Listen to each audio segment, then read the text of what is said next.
জমতে শুরু করেছে রাজধানীর কোরবানির পশুর হাটগুলো। দেশের বিভিন্ন এলাকা থেকে ট্রাক ভর্তি গরু ছাগল নিয়ে আসছেন খামারি ও ব্যাপারীরা। এ বিষয়ে সবশেষ জানাতে দিয়াবাড়ি থেকে যুক্ত হচ্ছেন মাহবুব হাসান রিপন। রিপন, এই হাটে গবাদি পশুর সরবরাহ এবং দরদাম কেমন দেখছেন জানাবেন।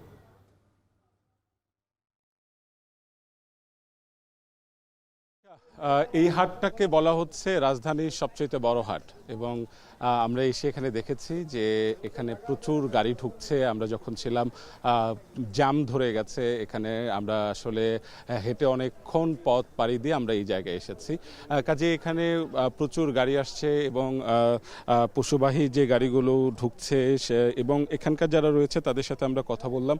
তারা বলছেন যে গত বছরের তুলনায় এই বছর এই হাটে পশুর সংখ্যা তুলনামূলকভাবে বেশি।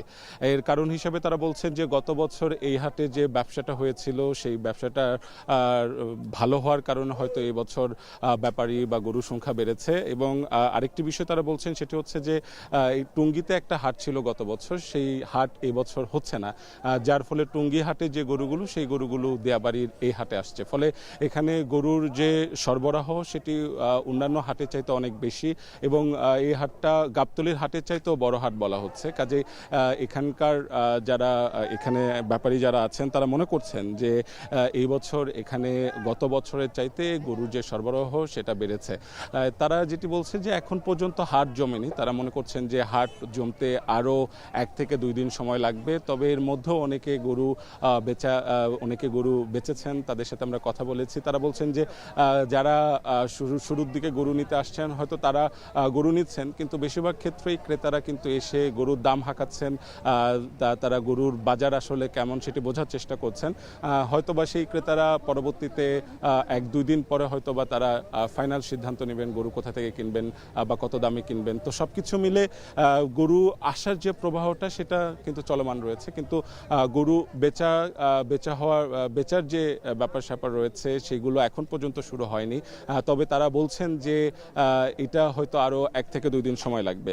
আমরা ক্রেতাদের সাথে কথা বলেছিলাম, ক্রেতারা বলছেন যে তুলনামূলকভাবে গত বছরের চাইতে এই বছর গরুর দাম ব্যাপারীরা বেশি হাঁকাচ্ছেন বলে তারা মনে করছেন এবং এই বছর গরুর দাম তুলনামূলকভাবে গত বছরের চাইতে বেশি হবে বলেও তারা ধারণা করছেন। সার্বিক নিরাপত্তার কথা যদি বলি, এই হাটে এসে আমরা দেখেছি যে কয়েক স্তরে নিরাপত্তা ব্যবস্থা দেখেছি। হাটের শুরুতে পুলিশের আমরা বেশ কিছু টহল দেখেছি এবং পুলিশের বেশ কিছু ক্যাম্প তারা এখানে করেছে। এছাড়া মৎস্য প্রাণী সম্পদ মন্ত্রণালয়ের পক্ষ থেকে ভেটেরিনারি ডাক্তার যারা রয়েছেন তাদের বেশ কিছু স্টল আমরা দেখেছি।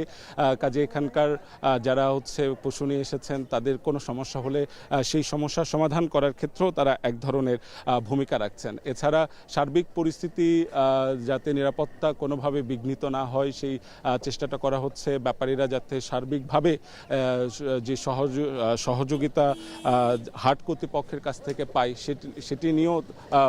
সেটি নিয়েও তারা কাজ করছেন এবং তারা প্রত্যাশা করছেন যে প্রতি বছরের তুলনায় এই বছরেও তাদের ব্যবসা ভালো হবে এবং ক্রেতারাও মনে করছেন যে তারা তাদের যে বাজেট আছে সেই বাজেট অনুযায়ী ব্যাপারী ভাইরা অনেকক্ষণ ধরে বাস পাচ্ছেন না, বাসের ব্যবস্থা করে দিলে ভালো হয়। থেকে সবশেষ।